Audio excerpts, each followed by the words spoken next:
So I want to show some detail of the guts of a power steering rack out of a Vanagon.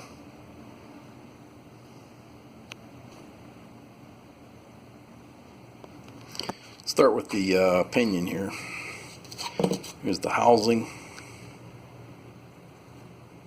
seal, bearing up in there. The seal rides. And that part of the shaft, you can see it's pretty rusty. This is the revolving of the bearing, actual pinion gear. That thing goes in here. You can see this one's pretty crusty way down in there.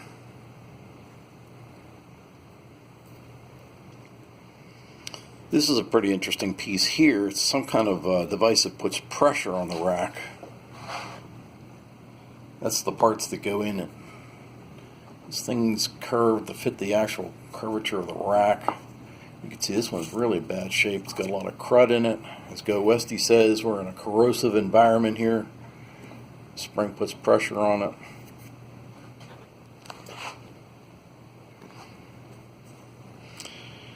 Now, down inside the housing there is a seal. I believe that's an O-ring in there. Couple seals in there where the pinion goes. The actual rack, the tubing of it, is held together on both ends with this spring clip here, and this is a threaded collar that pinches that into here.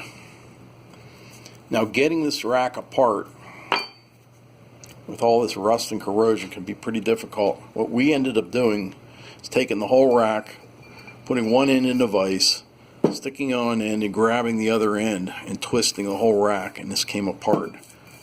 That's probably your best bet if you don't have the tools specifically.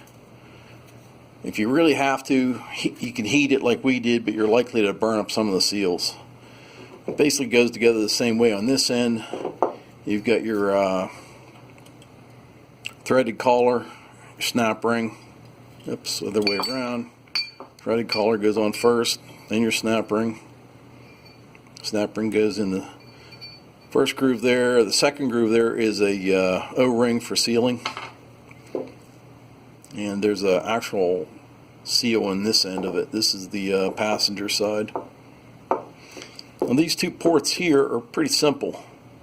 The one that's threaded and has a metal line going to it is high pressure.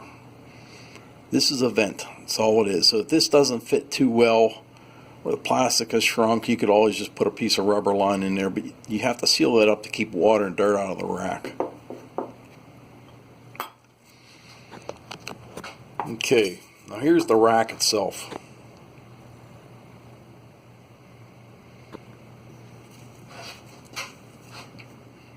First thing you end up with is now this is on the driver's side because of this gear. You've got this nylon washer here. And then you've got a snap ring. Now that snap ring can be generic. You don't need these special round snap rings. They were just cheap, I'm sure. But this thing here is nothing more than a centering ring. Keeps these tubes centered inside the main housing. The order of these things are critical. The rack we just took apart for the second time had this in the wrong place. That's why I'm doing this video, to document some of this stuff. On the passenger side, you've got a seal down in there. It's probably not going to focus on that. You've got a snap ring here. Once again, it can be generic. This metal collar with this nylon. Oops. And another snap ring. Then you've got another centering ring here. Basically, this is just to keep the shaft centered. You've got this thing, which is a nylon collar.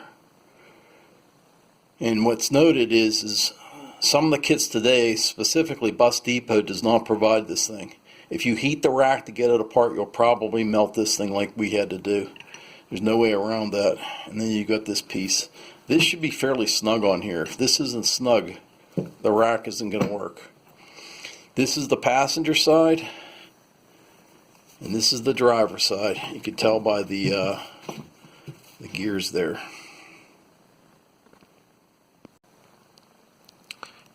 Here's another look of a power steering rack out of the Vanagon. It was living in a corrosive environment, according to Go Westy.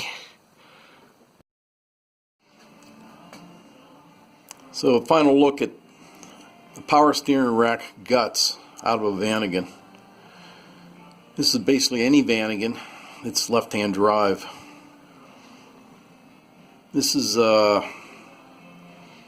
destroyed by fire if you're buying the Bus Depot seal kit.